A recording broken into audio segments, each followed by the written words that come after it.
Hello, everybody, and welcome this week to Talking Swish. This is Stephen Dykman, joined by Larry Fields. What up?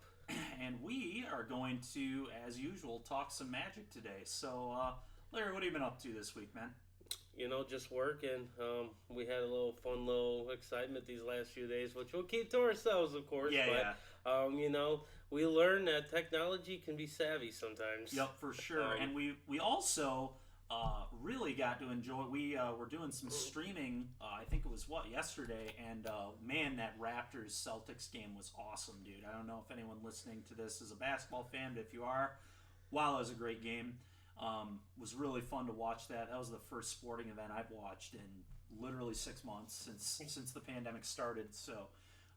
Really, really cool. I'm a Celtics fan, so of course it could have went a little bit better, but man, that game was very good. It was a great basketball I was a little unfortunate that they had that little tussle at the end because that kind of put a little bad taste at the end, but that game was just so good. A lot of emotion. But we're not a basketball podcast. We just wanted to mention a little bit. We did get to watch a little football today, too. We did. Oh, man, we're just having fun with the sports right now. We are. We've been Magic nonstop for the last few months. Mm-hmm. But no, today, in this episode, what were you calling this thing? Oh man, we're gonna call this episode Magic Mike. Oh yeah, we have our own little rendition of Magic Mike for everyone here today. Yeah. Yep. So let's go ahead and bring him on. This is Mike. His last name is pronounced Kohon. Kohon. Yep. Yeah. Met Michael. We've met. Has it been like over a year now? I think so. Yeah, I think it was probably about a year and a half ago. We met at Evolution Games for a Standard Showdown. Yep, because I used to play there because we would do our showdowns on Wednesdays over in Lansing before I moved out here to Grand Rapids. That was my home store, and then he was going to my home store as well. Got to know, and you like Evo still? Yeah, I've actually been there a couple times this week, which is so bizarre given how things are here in Michigan with the coronavirus and things being closed down, and you know, not a lot of stuff is open. But hey, when the game shop is open every once in a while, hey, you go in, make sure you support the local business and say hello to everybody, and just honestly getting to see some people I haven't seen literally in months is really nice. I'm sure that's really cool. I can respect that. Are they on like a locked door policy, or is it anybody just walk in willy-nilly like, hello? Yeah, they're open. I know a lot of shops are opening just a couple days a week, and they are hosting a couple of like very small events with little pods, and it's a very casual thing. Any words on pre-release yet? Apparently, there's not going to be anything, at least not out there. So I don't know if any other shops are going to do anything in other parts of the country around the world, but here in Michigan, I don't hear very much. They're doing pre-release at Legends again. They did in the last one. They just announced today on social media that they will be doing some pre-release events. I won't be partaking in them because I don't think it's safe yet to be going to paper tournaments myself. Look, man, that's just my opinion. I love playing Magic. Pre-release is literally like one of the most fun events you can go to. But there's no way you could convince me to go to a pre-release right now. And not to mention, like, if you're adhering, like, at all to the social distancing guidelines, like, part of the sweet thing about pre-releases is they're usually pretty big. Like, there's usually, good ones have, in my opinion, like, 48 to 64 people in the room, and it's like a big thing. Yeah, midnights. Oh, our midnights at Evo was the truth. Same here. We have some really nice ones. Yeah, we'd have pods because we'd have over 100 people at Evo. That's easily. Awesome. We never did. Evo was the store for pre-release. To be fair, our shops here, the Gaming Warehouse, for example, I'm pretty sure they set a cap. They won't let more than 64. What we do at Evo is actually they separate them into 2 pods. Okay. So there's 2 different tournaments going on at the same time, and they're usually 5 rounds each. Oh, that's that nice. Way, now that they're not have to be midnight and they start at 7 p.m. But that's pretty sweet. But midnight we'd get done at like 6 in the morning, around there. Dude, those are so fun. We'd leave and go to Denny's. It was a good time. There'd be times I would go and leave go to Denny's, get like an hour nap, and go to another pre-release. We did that with the gaming warehouse in Granville. There's a Steak and Shake really close. Oh, that's right. We would go hit up the Steak. Oh and yeah, Shake. I know that one. Mm-hmm. Yeah, that's nice. Yeah. Yeah, no, but Mike, we're bringing you on this week because we want to get a little bit of a. Yeah. A little bit of feel like you played Magic originally, left the game, 42 came back. years ancient, as we say. Yeah. This is what we consider dinosaur.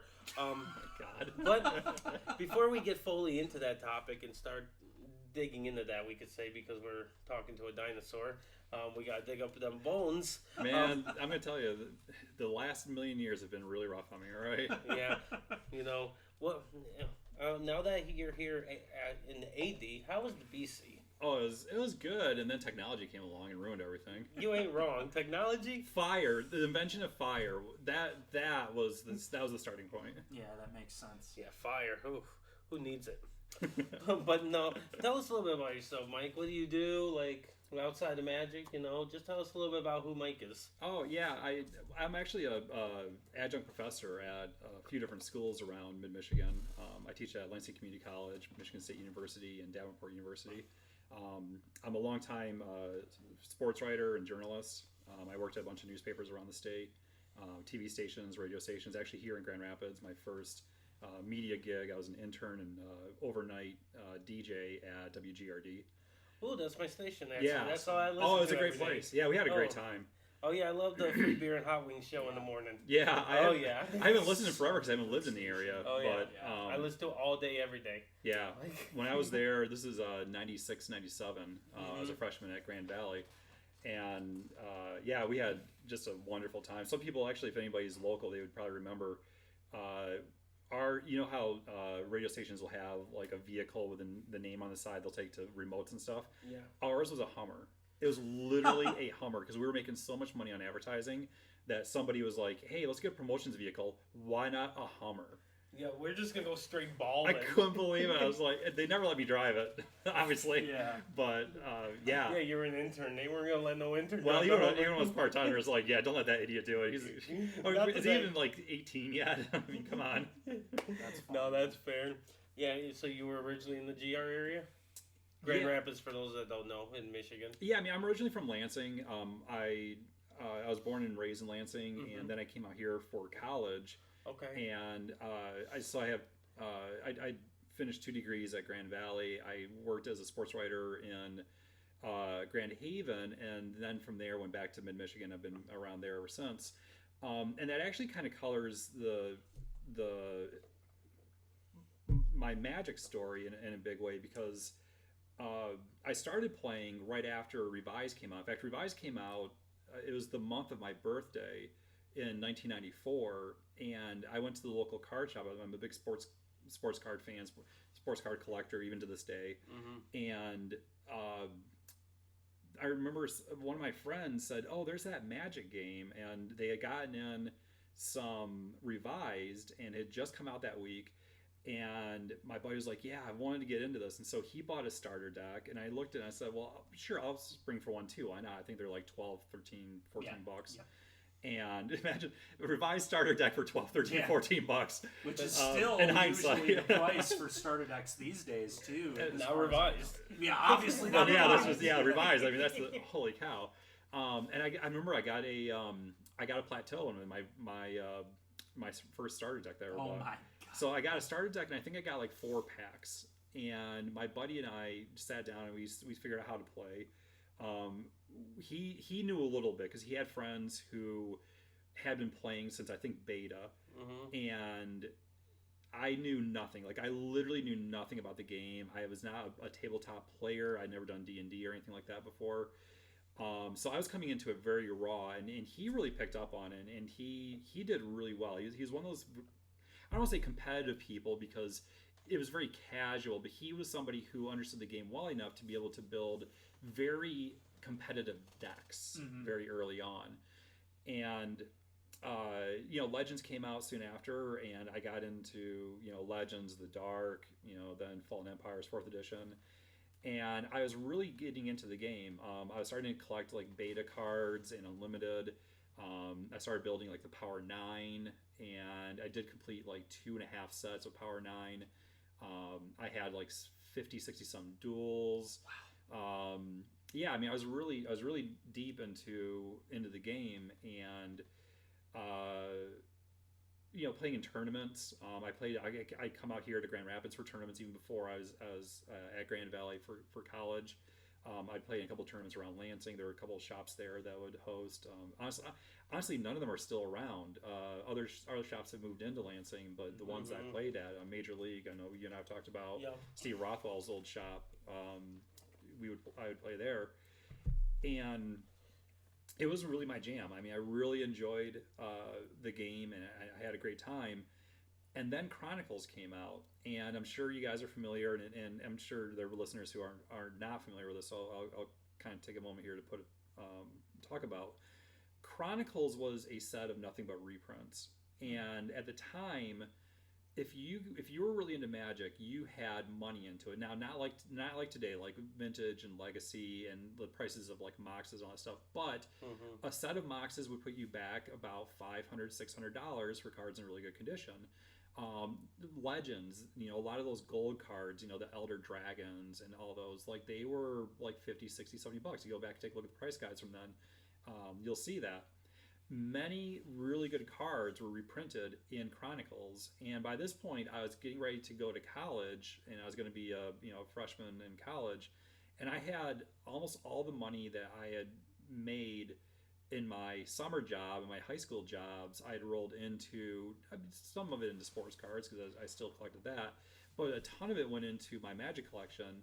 And because a bunch of cards were reprinted, you guys, everybody's listening to this knows when a card gets reprinted, the value of the original starts to go down. Well, they didn't just go down, they plummeted. And these were cards that at the time were beforehand were worth like $50, $60, sometimes $80, and before you know it, the value gets cut in half. Well, when you're a high schooler, and senior, and you're about to go to college, like that's a big chunk of your money. I mean, nowadays, like whatever, like if I lose like a few $100 in value, that's nothing. And it really turned me off. Now, I continued to play and collect for another, I'd say about 2-3 years. And the last set that I played any kind of competitive decks or even like try to build competitive decks was Visions. And I dabbled a little bit in Weatherlight when that came out. But then after that, it really kind of went downhill for me. Because I had lost a lot of value in Chronicles. I had this bad taste in my mouth, from a couple years earlier. A few other cards have been reprinted, and this is before the revised list was a thing too. I need to make a point of that. And I just stopped playing around like 1998, and I kept my collection until about 2001, and I started to sell it off between 2001 and 2002. I sold off everything except one full set of revised and my basic lands, which Larry, I know you've seen. Like I play. When I play, I use my original basic lands that I started to accumulate in 1994. Yeah. And Steven, it totally throws off people because they're like, are those like revised? I'm like, yes, they are. And they're like, where did you get those? I'm like, I bought them from pack. I pulled these from packs literally 20-some years ago, and like people just freak out because some they're of like, them are pretty expensive now. Like, yeah, I mean, like if you get the right ones, like I've seen some that go for a decent amount. Yeah, and if it depending on condition, of course. Oh yeah, conditions. Yeah, especially those older ones. Those are the white border ones, right? Yep. Yeah, because those are my favorite lands. Is white border. Burn. One, have you ever played fetch lands in Modern and stuff? White border lands are the best things to fetch because it makes fetching so easy. Oh yeah, that makes sense. Yeah, so easy. That's funny. But I whiteboarded my OG on Bloodstained Myers and stuff too, just because I like whiteboarded cards. That is so funny. I was like, I'm never going to trade these because nobody's buying these now. No one wants them. And yeah, so my deck is usually a bunch of black border because I play standard now. Right. I'll get to that in a second, but I'll play these black border cards. But people who don't know me, turn one, I'm dropping a white border land, and they go, whoa. I actually think it gives a little bit of competitive advantage. They're thinking, what else does this person have in here? That they have white border lands, kind of throw them off their game. Maybe put it a little bit on tilt. Yeah. People get so angry over white border cards. Yes, it hasn't happened to me, but I've heard stories of people getting pissed about that. Like why are you using white border? They don't even look good to you. Oh, I think they look fantastic. Yeah, I love white border. The black border, like the very first ones, how they got the black border, where it actually has a distinguished look to them. Yeah. Though I accept those, but I love the white border. Yeah, cards. I mean it's just like it's like my favorite is white border Blood Moon. It's like one of my favorite cards. Oh, that's vintage. The art is just so good that goes with it. It blends so well. It's cool. I can get behind some white border cards for sure. So my favorite white border card in terms of art might be All Hallows Eve. All Hallows Eve. I just think that's such a cool looking card. So amazing. Fair. So you played during the original days, like for Revised Chronicles, and you said Weatherlight. If you could remember at least, what was probably one of your favorite cards? I can tell you right now, my two favorite cards were Magical Hack and Oh, what's this by Sleight of Mind? All right, for me and for the listeners, I have no clue what either of those do. So Oh, really? Oh, not even. Oh, so okay. Not even So kinda, they dude. do the same thing gotta with a remember- very small difference. You change the text of any card from one thing to another. So in the case of, I think Magical Hack is all instances of a land to a different land. Oh my god. And Sleight of Mind is any instances of a color to another color. Oh wow. And so one of my favorite decks was I would use blue, and I get a bunch of cards that have a walk, like Island Walk or Mountain Walk. Oh, and God. then I'd Magical Hack the text to go from we're actually taking a look at the card right now. So we go from like if I was playing a mono black deck, I'd take all my creatures that have Island Walk, give them Swamp Walk. Now they can't be blocked, and they're coming over and messing That you card up. actually seems very powerful. Like, Gosh, And it's a 1-drop, too. It does, Yeah. that card seems really cool in Merfolk. Yes, and that's exactly it. was a Merfolk deck. Yeah, And because- did it permanently change it? Like No, for it's the Interrupt is another form of instant. okay. I don't know if you noticed, but So just in this turn. yeah, instances. No, it's no interrupt. yeah, no, it's because it interacts with the. Oh, this one isn't till the it spell. doesn't say till end of turn. No, here, so it's that's permanent. relevant. Okay. Yeah. What the I was just heck? saying. I was just explaining the interrupt and That's- instant. yeah. Like Yeah, thing. no, I knew that, but Okay. the way he was talking about it, it felt like he meant permanently. So Yeah. I forget the name of it now, but it was called a world aura world Yeah. that would give all your creatures one of the walks, and I would just change the text of that, and then all my creatures have whatever walk it is that you have lands out of, Huh. and I would ship them over. Wow. Yeah. I don't know. What is That it? is. Oh, the aura world. Yeah, there were so many of them back in the day. Yeah, Yeah, the terminology, and we'll talk about this a little bit later, but the terminology has changed tremendously. Yeah, we'll definitely get that when we talk about the return magic.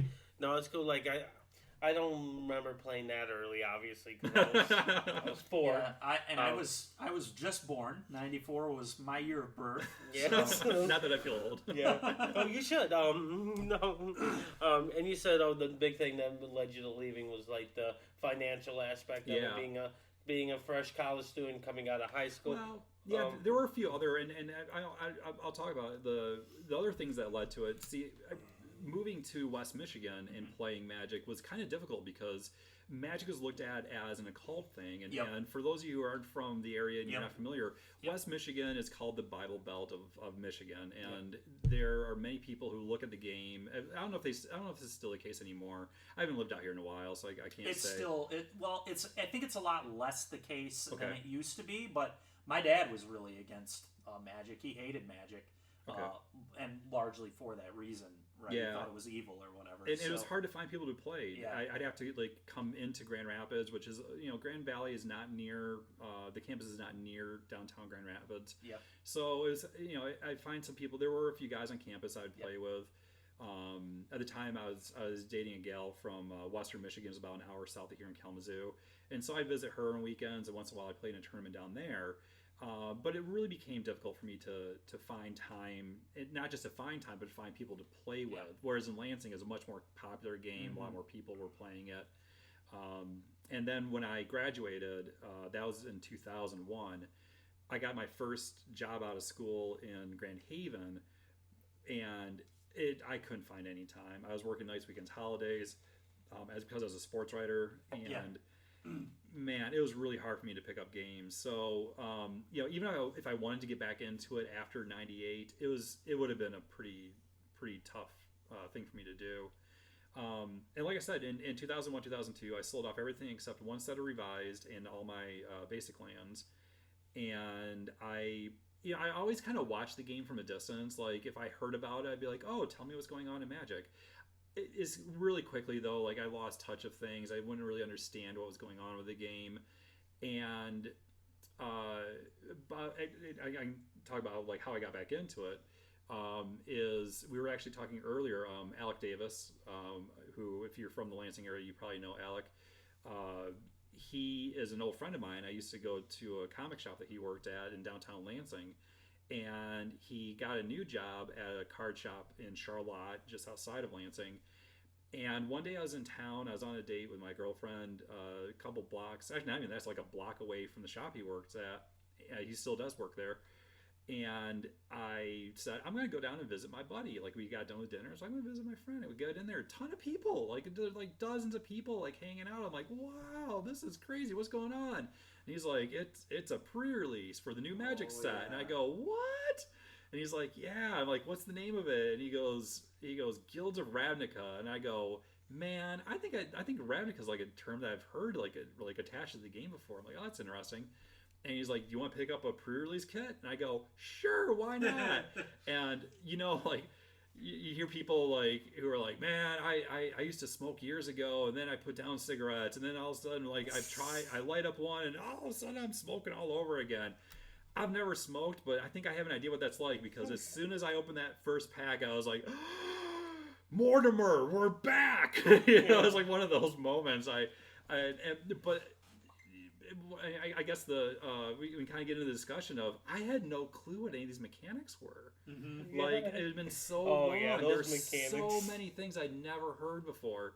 And so basically what I had, essentially from my standpoint, I had 6 packs of Magic cards. I had no clue what to do with most of them, because I had no idea what these mechanics were. I'd never heard of these things before.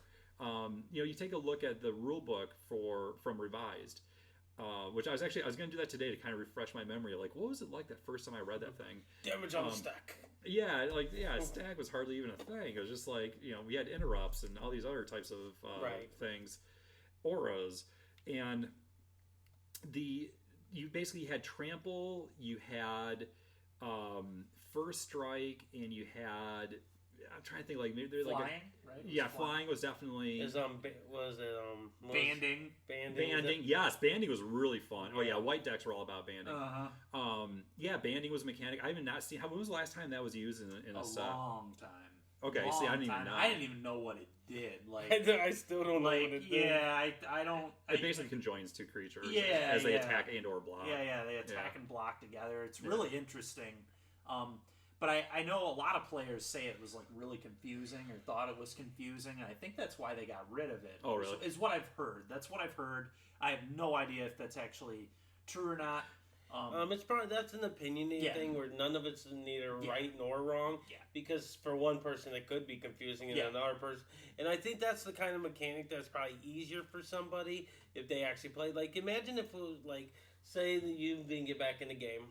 Somebody from, like, they remember the game like a T. They would play with nothing but revised cards and older cards. Yeah. Let's say they stopped at Cold Snap or something, and they played everything old. Mm-hmm. So they're playing old with no other new cards. They come in, and their opponent goes, I'm going to mutate my creature. Yeah. How confused are they going to be? Very. Oh, I mean, I met somebody who recently got back into the game, and they were like, they're a few years younger than me, but they're like, yeah, I started playing in like Urza's block, and I'm like, I mean, that's when I got out actually, and I'm like, how long did you play? And he's like, oh yeah, only like 4 or 5 years. I'm like, dude, all the mechanics. He's like, I know, and I'm like, I was there. I was here like a couple of years ago, and that was the thing that took me the long. I had to sit there and study up on like what these mechanics did. Things like vigilance. I mean, Sarah Angel had vigilance, but we didn't call it that. Didn't it just have like the explanation? Does not attack. Attacking does not cause this. Attack. Yeah, exactly. I think that's the verbatim. It was like more of a special ability of the creature instead of actual keyword or whatever we want to call those things, like a special ability. Yeah. Kind of like how some creatures like had menace before menace was a thing. Yeah, can't be blocked except by 2 or more creatures. For example, Pyreheart Wolf was like one of my favorite cards in that standard. It was a 3-mana 1/1 with Undying, and when it attacked, it gave it and all other creatures you controlled menace. Like your whole team just had menace, but the menace wasn't a word yet, so they spelled it out for you. Yeah. Did you leave Magic at all, Steven? Have you taken any extended breaks? No, I've never really taken a break. I've been playing since I started. I don't really plan on taking a break anytime soon either. No long extended break. Yeah. I know I took my break when Born of the Gods came out. Yep. Oh, that was not that long ago. Yeah. No. It feels like a long time. Like I left from it was Born of the Gods all the way up until a week before Dragons of Tarkir pre-release. Okay. Yeah. I literally had no intention of coming back, and my cousin at the time. I said at the time, like, he's no longer my cousin. We don't talk Things anymore. change. We don't talk anymore, so That's he's dead to me. No, but real talk though. Yeah, I came back. He was playing, and I was like, "Oh, I'll play." And he's like, "Yeah, my angel deck is pretty good. Like every single casual tabletop player, they have an angel deck and got. Oh, and there was a Crinkle deck too. He had, of course, he did. Like these, 4 Crinkles, 4 Soul Rings. Oh, jeez. Yo, bro. real talk. This deck was pretty sweet. I bet it was. Turn 2 Cranko ain't too bad. Yeah. No, he turned 1. He has Simian Spirit Guides in there, bro. Like, Oh my God. Yo, he was turned 1 Crankoing people, bro. Like, that was the nuts. But no, we were playing in the place in tabletop, and I was like, "Oh, this is fun." He's like, "Hey, you should come to pre-release," and I'm like, "Oh no, I shouldn't." And then my other friend, I found out some of my friends I went to high school with, they were playing Magic, and I was like, "Hey," he's like, "Hey, you should come to pre." And he was like, "I'm going to pre-release." He's like, "I'm going to wreck people." Newsflash, he sucked. But most people that say I'm going to wreck people usually aren't very good. Oh yeah. Usually how it works. So I went to Dragons of Dark here pre-release. I'm like, all right, I went and checked. Did the pre-release. Had a super ton of fun. Probably the most fun I had. Is where I became very addicted to this card called Dragon Lord Dramoka. Oh yeah. That card's fun, man. Oh, and also Colligan Storm Fury. Yep. Because that's when you picked your colors and stuff. Like, oh, do you remember yeah, the I pre-releases? remember that. That was so I a picked fun the black red, and they gave it to you in your bunch of cards. Yep. But yeah, it was so much fun. I was like, I'll come back, but I'm not gonna play competitive. I'm not doing any of that. I'm only gonna come and play FNMs and stuff. Best laid plans, right? As we know, there's no need to go down that road. We know none of that happened. Like, we know. Yeah. We've recited that many times. Where that story goes. But no, it's fun to come back. But man, the game was a little bit different. It had some same things, of course, because I came back. There was this new card called Siege Rhino running around, which buddy, I hated that card. And then I played it for the first time. I was like, oh, I'm gonna be so sad. How am I going to handle this when this leaves? I'm gonna have to go to therapy because I'm going to miss him so much. I think that was worse than losing a family member. Was losing Siege Rhino. That's how it felt. Like, because I actually was starting to win. Because I played this 5-color Dragons deck that its curve was like at 7. It wasn't very good. But it had Dragon Lord Dramoka, so it won games. Yeah, dude. Dramoka is such a sweet and card. And I played every command. Yep. Just for the spice. Yep. The commands. That deck was so bad. This deck sounds terrible, but it sounds fun. Oh, it was fun level right there. Yeah. But no, like, coming back to the game, though, like, and then I remember starting to do PPTQs, and then at the time they had Grand Prix trials. Mm-hmm. Do you remember Grand Prix trials? No. You weren't here for that. No. So Grand Prix trials, they were like PPTQs, but the first place prize got you 2 buys. Yep. For a Grand Prix. Okay. I remember just doing those to get packs. Those were fun to do. I just did them for reps for PPTQs. Yeah. They were like they were competitive tournaments. I could get reps. I remember we had one at Liberty Coin in Lansing. Oh. It was for Detroit when we had Modern Eldrazi. There was like 60 players. Have you played at Liberty? Once. You played Once at Liberty? I played at Liberty. Oh yeah. I've been there quite Picture 60 players in there. I played at Yeah, Liberty. you said that. I'm like, what's the logistics of that? Hell. Are they playing on people's desks? And... Yes. It was literal hell for a Grand Prix trial. Wow. Yeah. Grand Prix trial, we're playing for buys. Oh my god. The only event I ever played at Liberty, it was like a 24-player PTQ, and it was when the one guy scumbagged people and was cheating people. You remember hearing about that? Yeah. I don't remember those. Yeah. So just to brief the story a little bit. We won't. We're not going to name drop or anything. You'll go on YouTube and find it for yourself if you look it up. But no, pretty much this guy was he was using fetch lands to his ability to put cards on the top of his deck. Actually, a good buddy Daniel Buzzy. Yep. Oh yeah. He got him in the finals. And looking back on it, like even maybe Buzzy's, not the finals, Buzzy's got to find this kind of funny of how when on camera he goes, "Wow, that was a good draw." That was my favorite part of it. I could see Buzzy doing that. He was like, nice draw, Yeah. because when the guy was like Geist, because it was really good against Buzzy, for example. Yep. Because I think Buzzy was on like a blue-white control or something. Yep. Yeah. And Geist is such a house against Such a blue-white problem. control. And then and Buzzy's like, nice rip. Yeah. Nice rip. And then he put a crumble on top of his deck in my match with him in the finals. You Yeah. Really? I didn't know he beat you, and that makes sense. Yeah. Yeah, no, it was wild, man. But anyway, that's the only event that I've played at Liberty Coins. But that is not a big place. No, it's not a big place. I've been going there for a long time. I know Matt very well. I know Garrison. I know all. Oh, Garrison's fantastic. Yeah, I know all of them. I'm actually gonna be meeting up with Garrison in the next few weeks. Cool. Tell him I said hello. Yeah, got to meet up with him in a couple weeks, so that should be fun. But no, great store, by the way. So people should definitely check it out if they're listening. Like if they ever come to Lansing area, check out the store. F&M. Yep. Very, very awesome store. They do a lot of stuff on YouTube as well, so follow their channel. But no, like coming back to Magic when you got things like that, like getting into the competitive scene's a whole new thing, which I'll be getting into with you a little bit later in this podcast because we got some competitive talk to talk too. Yep. But tell us a little bit more about your experience with New Magic. Like when you first came back, like the vibe that was behind it. Like the big thing is when you're coming back and you start doing F&Ms is having a home store. Home stores, everybody has a home store usually. Yeah. Tell us how, because I seen you more at EVO than anything. What gave you the edge for EVO Evolution Games for the full term of it over like the gaming cantina where Alec was at?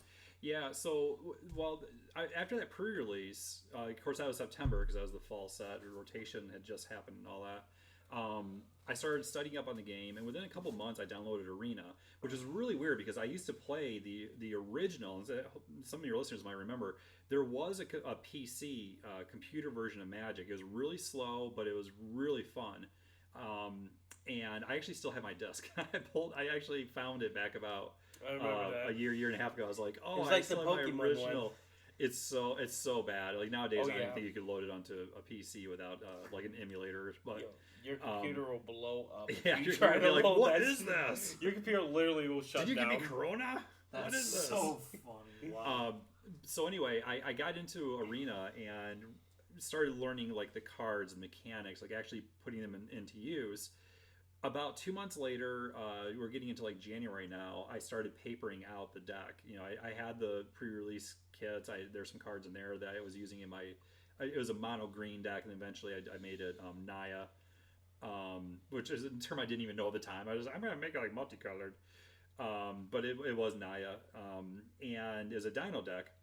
And I started going around and collecting. I joined a Facebook group, the Lansing area Magic players. I'm sure quite a few of the listeners are familiar with that. And I papered out this deck, and one day I decided I'm going to go play in an event. So I went to Gaming Cantina down in Charlotte and showed up for Friday Night Magic.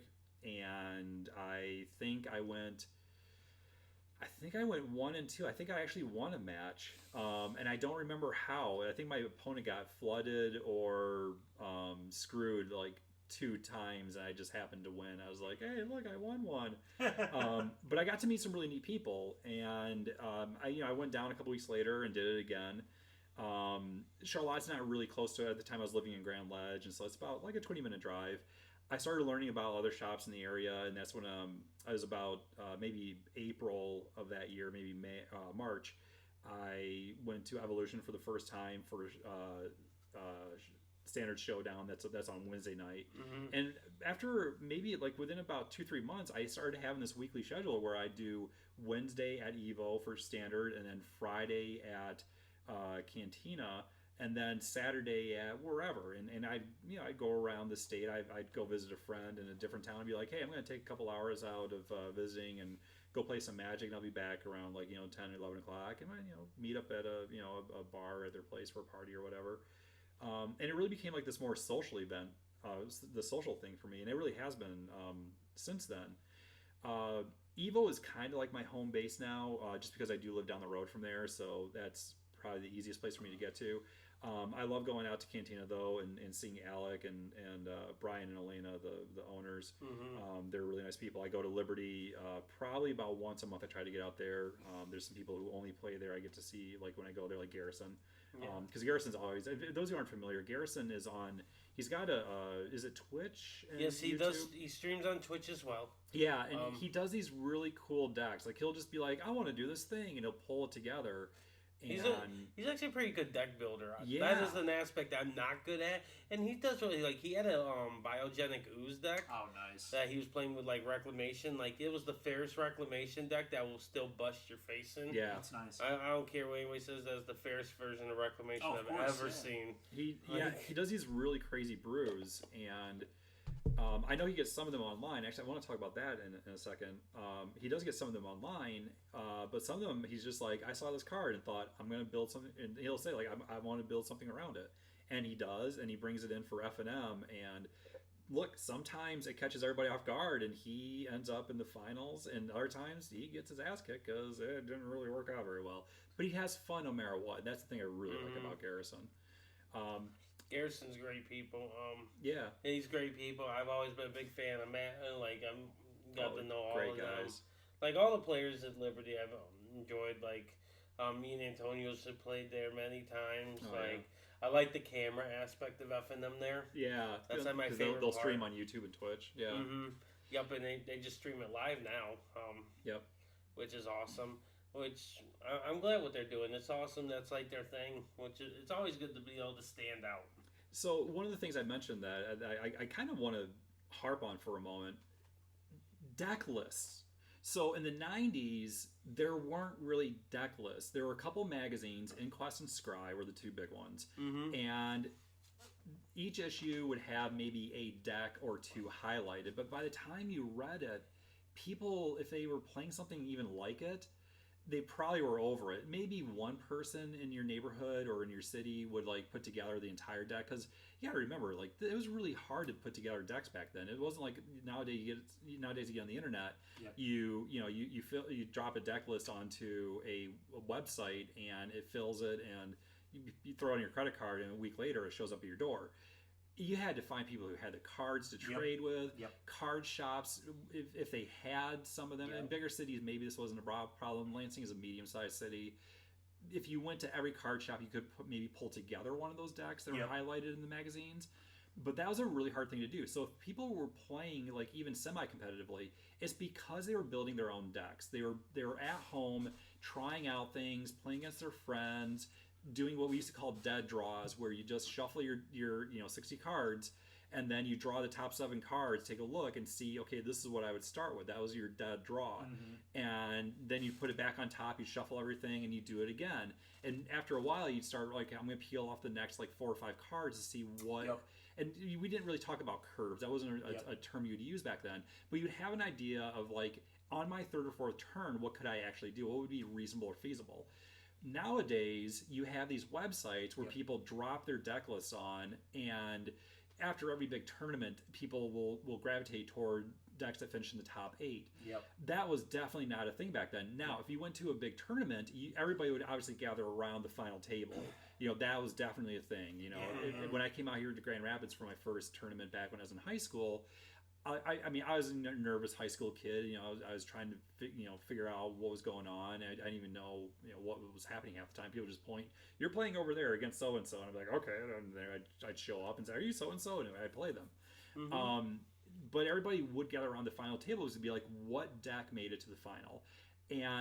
But again, there weren't deck lists. Like nobody had the list of all 60 plus 15 that did not exist. So you'd see what somebody was playing, but you'd maybe only get to see like 25, 30 of their cards because they wouldn't show you everything. But you maybe had an idea, okay, they were playing these colors, these were the key cards that they used, maybe I could build a deck around that, and you could try to emulate in some way, but you'd never get the full list.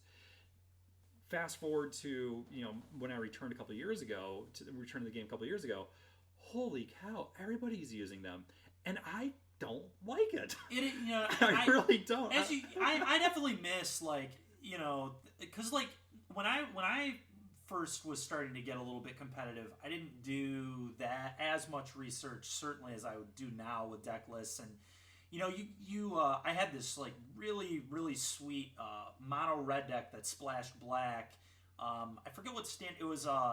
The format with Pyreheart Wolf, so Dark Ascension, and Falconwrath Aristocrat. But anyway, it was mono red splashing black for only Falconwrath Aristocrat, and it was 4 Blood Crypts, 4 Dragon Skull Summits, and 2 Cavern of Souls, and then just mono red. Other than that, And I kind of had the feeling that like that was my deck, like mine. Like I didn't, I kind of copied like some ideas from Mono Red lists, but no one else was doing this like Falconwrath Aristocrat thing. And then I was main decking Mark of Mutiny so I could steal Thrag Tusks and then sack them to the Aristocrat and keep their 3/3.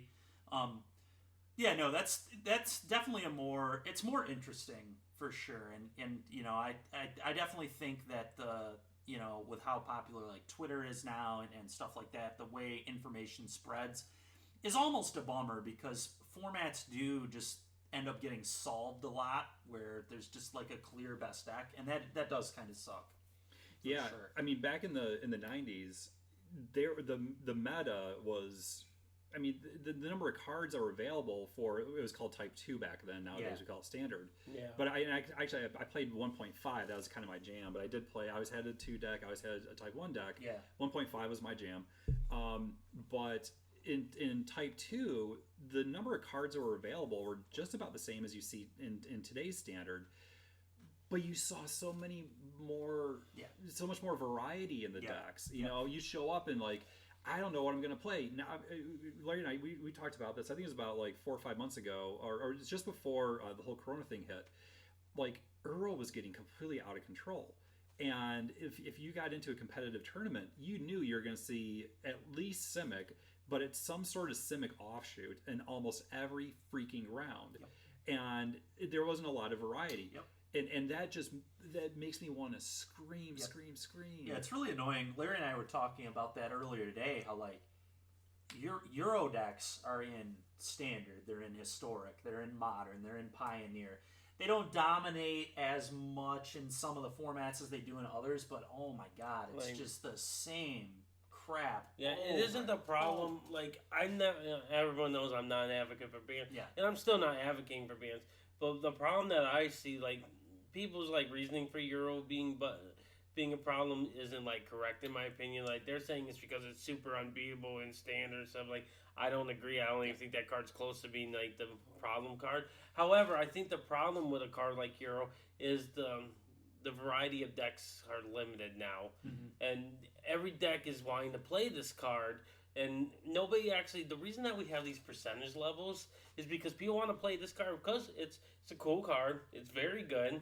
So everybody's like, why not just play this? I don't need to do the work now. Yeah. The deck's already built. Part of it's exactly what Mike's talking about. The fact that you can just hop online and find these deck lists, people don't explore and they don't experiment and they just do whatever is makes winning. What I wrote in that article a long time ago, about bans is makes Magic players lazy. I read that, yeah. Yes, makes Magic players very lazy. Because back, like I tell people, when I played during cons, when we had Fetchland format, when we had a best deck, we figured out how to beat that deck. Yeah. We dug deep. We're like, Abzan can't beat decks anymore. All right, well, Abzan Blue's here. Well, how about Rhino with some counter spells? Yeah. This is how we're going to get through the hump. This is how we're going to beat Rally now. Oh, Rally and Mardu Green's the best decks. All right, I'm going to play some ramp decks, and I'm going to Ulamog you off your colors, and you're not going to be able to actually finish your game plan. Yeah. That's what we did during those formats. Now, these players these days are like, oh, that's the best deck. Nothing can beat it. We're just going to write it off. Yeah. And it's like, why?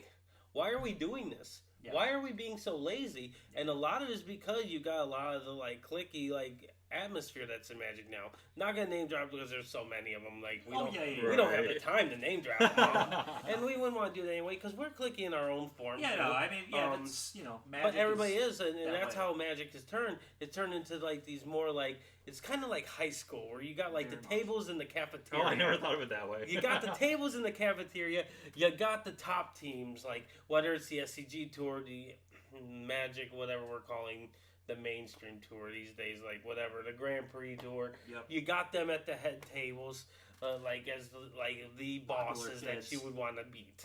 Yeah. Or people was like, oh, they admire them, they go, like the jocks. Yep. The jocks and the popular kids. Yeah. And then you get the next tier ones, and then at the very bottom of the ladder, you got the ones that aren't really a part of the team, but they're more the stragglers that were grouped together and be like, hello, we're going to be friends now. And that's how Magic is right now. And then I just observed this, and I'm like, why is everybody so lazy? Yeah. The deck list thing is, it's bothered me to no end. And look, I get the bug bit me. We'll talk about this in a little bit. Yep. We talked about before we got on mentioning this, but I built a deck off of a deck list. I did riff on it. I was very like, I'm not going to do this card for card. I will change one thing. I ended up changing a couple things. I'm pretty pleased with it. And every time I played, I was like, I feel so dirty. I felt like I'm betraying my principles by using a deck that I did not come up with on my own. Sure. The first deck that I papered when I returned back a couple of years ago, it was a deck that I built off of Arena.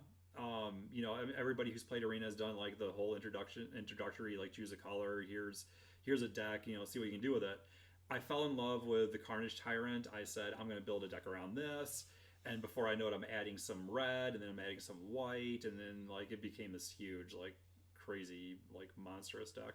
But at any rate, like I felt really good about that because it was my thing. It was something that I came up with.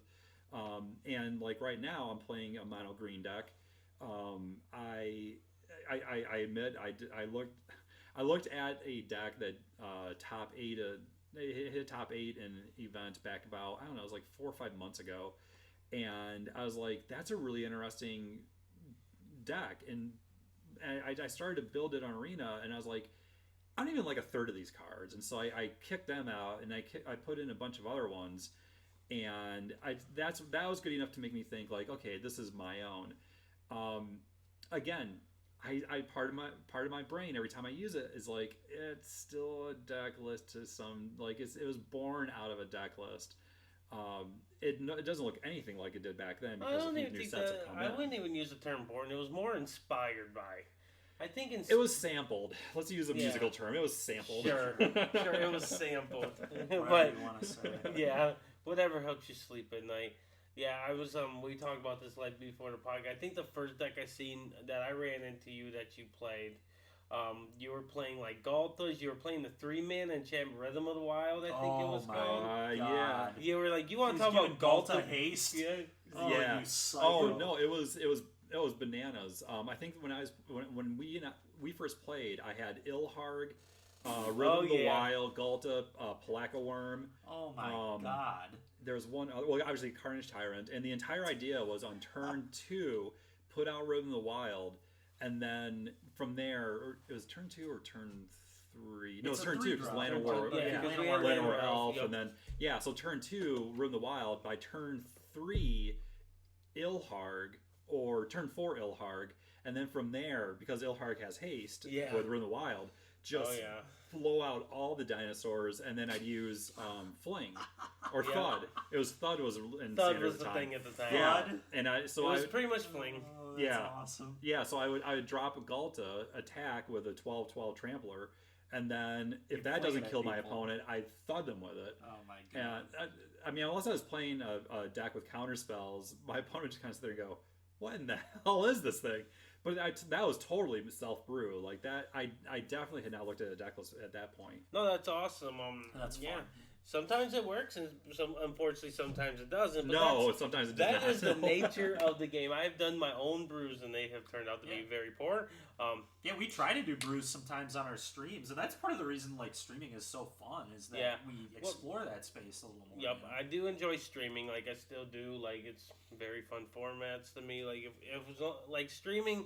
Like those little brews, like we did a mono black devotion just because like it's not a top tier deck. It's a deck list that somebody posted, but it's not a top tier. I love playing deck lists that are just like these underroad, like, hey, look what I made Mythic with. Ooh, I want to try this. This looks fun. Yeah.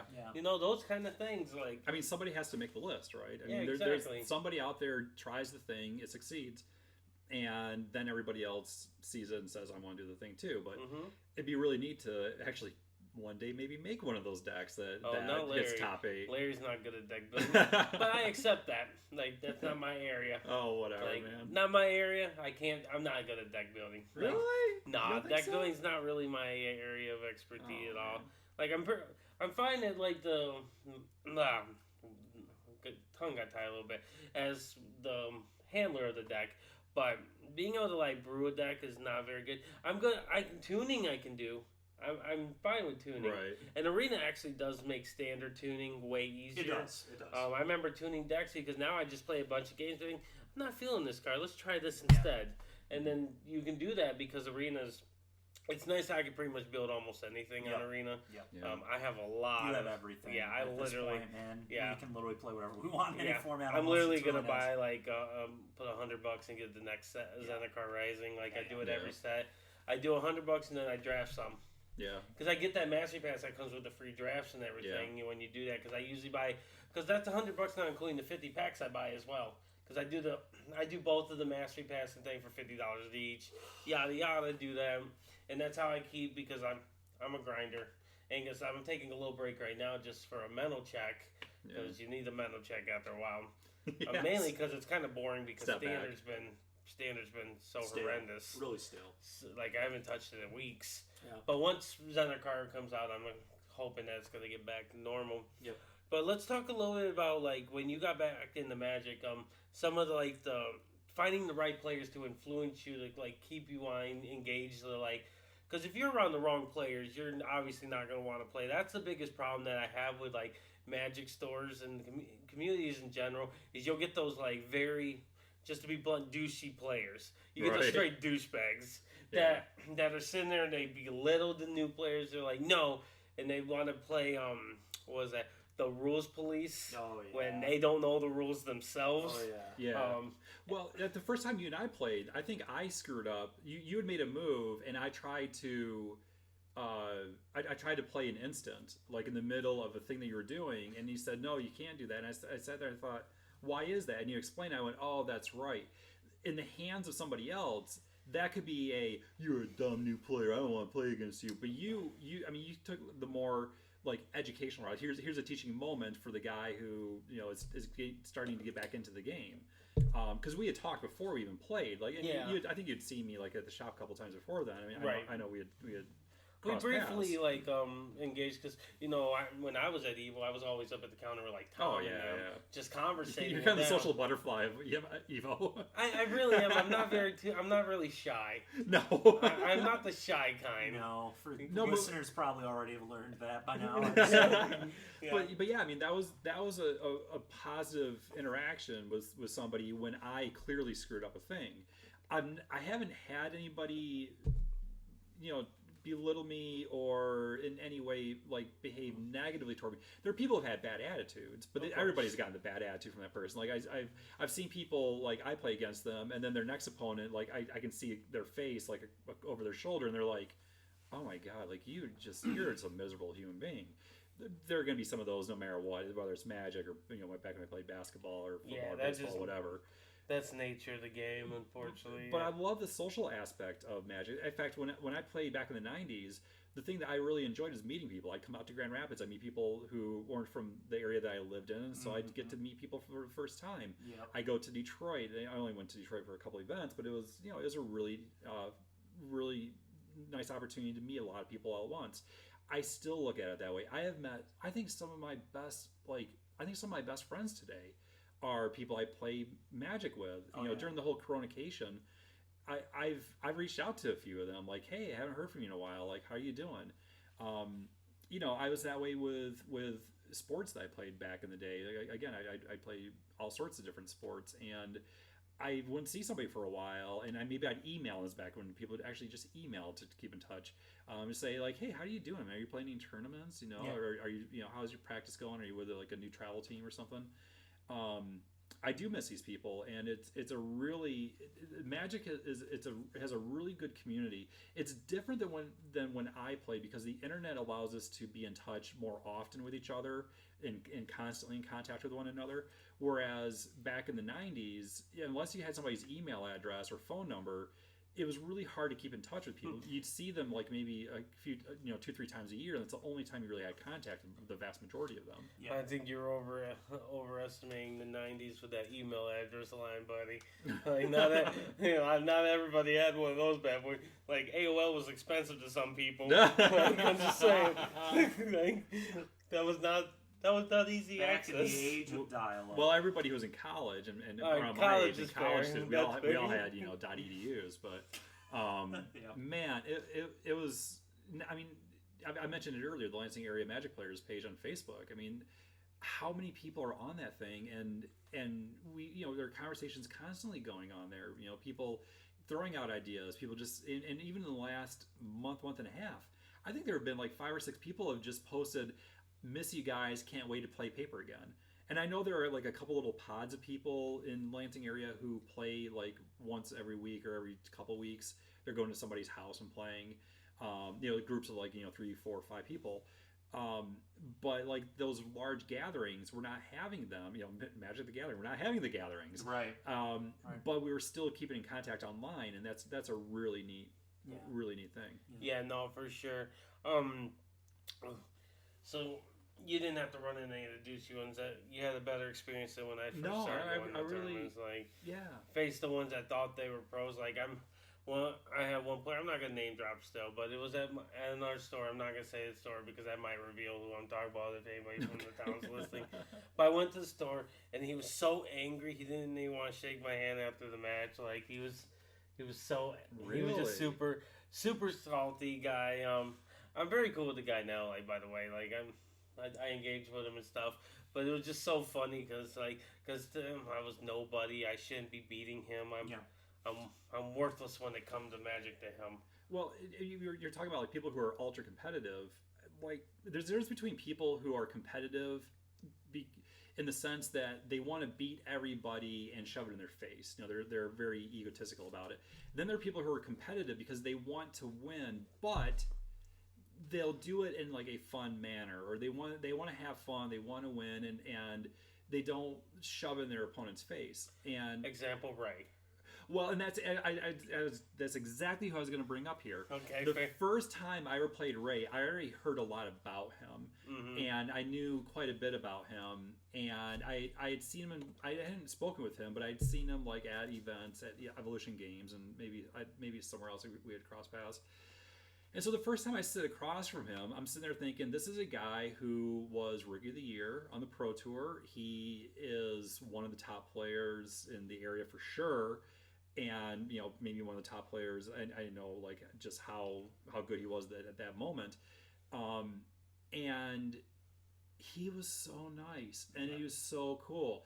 And I lost. I think we went 3 games. I think I managed to win 1, and then in game 3 whatever deck he was playing, and I forget what kind of deck it was, but whatever it was, it just absolutely steamrolled me in game 3. What really impressed me about Ray was he took the time to say, what you're doing with this deck, it has potential, but if you change this to this, maybe if you remove one of these from the deck, because you're running 4, right? And I said, yeah, well, maybe you just do 3. You have 2 of these, maybe add a third one of these. He took the deck that I use, and afterward, because we had some time to kill, he took me through the maybe some tweaks. And not everybody's going to do that. Not everybody who's been on the tour is going to say, "Hey, guy who's only been playing for like a year, I don't care if you played back in the '90s. I'm not going to take the time to talk with you," but he did, and I thought that was really great on his part. So he gave you like some good constructive criticism. Yeah, that's awesome. Yeah, no, he's good for that. Like, for he's sure. fantastic, and he's definitely one of the best players behind me. In the Lansing oh area. my god, it doesn't stop. That's great. Well, and I remember the first time we played. I mentioned that moment where I tried to do a thing and it went against the rules, and he did. He took the time to explain, like, this is why you can't do that. I was like, oh, that makes sense. Okay, I hadn't thought about that before. And I think I also I think I missed a trigger at some point. He said, "Well, you need to do the thing." I was like, "Oh yeah, thanks." But afterward, we chatted for a little bit, and I was like, "Yeah, man, Larry's he's a cool guy." Like, we had talked before, but we hadn't talked about the game, like as the game, the way you play it, because we had never seen each other play. Right. And so now we had the opportunity to do that, and we chatted for a little bit. And I was like, "Man, you're a really stand-up guy." Yeah. Hell, we talked like throughout the whole like your online tournament that we're gonna be getting into in just a little bit. I think we talked through that whole first like both days actually. We were messaging a lot. Yeah, we were messaging a lot through that because there's a lot of chatting going on. Yeah, like a lot. Like, but no, that's awesome, and that's actually the next thing I wanted to talk about. Like, you got into the game, you're back in the Magic, and now quarantine hit. Like, well, that's what we're calling it. Quarantine, COVID, whatever. Coronavirus hoax, people call them many things. Not that we're saying it is that, just going based off what I've heard. We recognize what the world thinks. Yes. Some of the world, at least. Everybody has the right to their opinion, whether you think it's right or wrong. But facts. Yeah.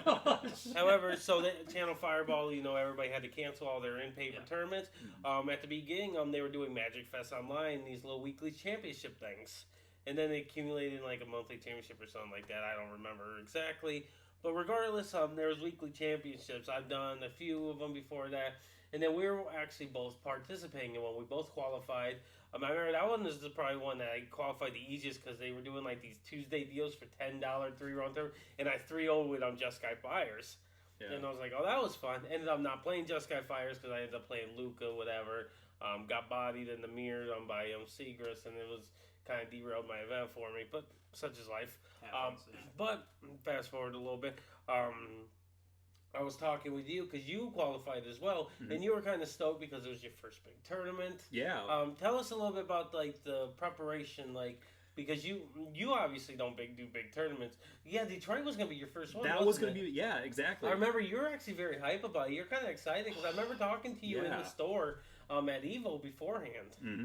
Yeah, so it was about a year and a half ago, I participated in my first 1K tournament. This is at Perfect Storm down in I remember that actually. Yep. Yeah, and that was my first tournament that I got into that was like more than just like F&M or Standard Showdown. And I didn't do very well. I think I finished like in the bottom, maybe 20%, maybe 30%. People actually like finished and didn't drop out after the first few rounds. Yeah. And then I did an event at Game On. I remember the Game On one. Yep. And then I did another 1K at Perfect Storm, and I felt like, you know what, I'm ready to do like one of these big events, one of these Grand Prix. Sure enough, there's going to be one in Detroit, and I'm like, I'm signing up for it. I'm totally doing it. And it was standard. It was perfect for you. It was like meant for you. Yeah, because I only play standard. I guess I haven't mentioned that yet. Like I've only played standard since I got back. I haven't played any modern, Pioneer, Commander, any kind of stuff. And for those of you who aren't familiar, don't know the timeline, the Wednesday before the Detroit Grand Prix, the world started shutting Michigan really started to shut down stuff. And WotC said, we're canceling all Grand Prix. It was a Wednesday evening. We were playing Standard Showdown at Evolution Games, and right after the first round finished, somebody said Detroit got canceled, and I just looked at my phone and saw an alert for it, and I think I got an email, and I was like, you've got to be kidding me. So that was going to be my first tournament, like big tournament. Yeah, it's funny. I was driving home and the SCG had just gotten canceled, and I was driving home from Galactic Games where I had just picked up my deck that I was going to play at the SCG Open that weekend when the SCG got canceled. And then I remember, I think Larry and I were messaging each other because Larry was going to move into the house the next day, and we were planning on going to Baltimore, and we said, well, the SCG's canceled, but the GP is still going on, so I was like, at least we can still do that. And then sure enough, later the night, I remember I was in Holland. I was actually driving Uber that day, taking a customer to Holland from here. And that's quite a drive. Yeah, and I was leaving. I was right there by the Holland State Park or whatever. I was on the road right alongside it, and I saw that, so I was looking at my phone, and I saw that was canceled, and I was like, I was so disappointed because I was really confident for that tournament because I was practicing Niv Mizzet, the 5-color Niv or whatever, for Pioneer, and I was really confident. Yeah. And then so we had to go 5-0 some leagues and stuff with it, which we did. The first one we 5-0'd, should have 5-0'd 4-1 because the pilot made some mistakes, but that's okay. It was neither of us. Yeah, it was neither of us, so we felt fine about it. Yeah, we literally win if we didn't make the one pilot error. Really so it would have been a 5-0 easily. Yeah. But such is life. Yeah. But talking about that, they got canceled. Like, we were just like so heartbroken. It was, and we had like there was gonna be a caravan of people from Lansing who were gonna go down there. Like I was gonna be there for sure. Oh yeah, there were like 9-10 people, and like we were trying to get like blocks of rooms for people to like stay like for the various nights, and I mean it was gonna be a big deal. So yeah, that got killed, and then all of a sudden Channel Fireball CFB was like, yeah, we're gonna do Magic Fest online, and I was like, I'm there. I'm gonna do this. I was amped, totally gung ho about it, and kind of like you said, for those of you who don't remember, there were qualifying events throughout the week, and then the weekend was this 2-day tournament. It was capped at, I think, like 500. 500 people. Something like that. Well, it wasn't capped. It was for everybody that qualified. Right, which turned out to be about 500 people. Only people that qualified. So there wasn't technically a cap, but it was like a restriction. You couldn't just like be like, hey, I want to play. No, you had to actually make sure Channel Fireball got paid. Yeah, and it took me 3 times to. I did 3 qualifiers before I finally made it, and it was. I'm not gonna kid you. It wasn't it wasn't paper. It wasn't in person. That was a really cool event. Like, I really enjoyed it, and you and I were constantly in contact on Messenger, talking about like, hey, I just did this, or hey, I just played this match or this whatever, and man, it was just a really cool, just really neat experience. Yep. I wanted to talk to you about the qualifier events before we get to the main event. Yeah. So the qualifier events, remember they were going to be giving draft vouchers? Yeah. Did you end up getting the arena vouchers? They actually turned those. I did. Yeah, yes. They turned them into arena packs. I did a lot of those through that month. I did. That was a lot of codes I had to put in because I got a lot of drafts. Like, it was great because I think it was right before Ikoria was coming out. Yeah, it was right before Ikoria. So I had all those draft vouchers, and I ended up taking all those draft vouchers. I just played free drafts, and I got enough gems to buy a box worth on Arena too. So that was like an awesome set. I had most of Ikoria. Ikoria was the format after we were forcing red white every time, right? Oh yeah, because Ikoria was the first time we had real player drafts. That's right. Before that, we were mutate. We were forcing red white. What was the set before that? Theros. Yeah. It was Theros because that was the PT red format. White every draft, just quad Kias Wayfarer.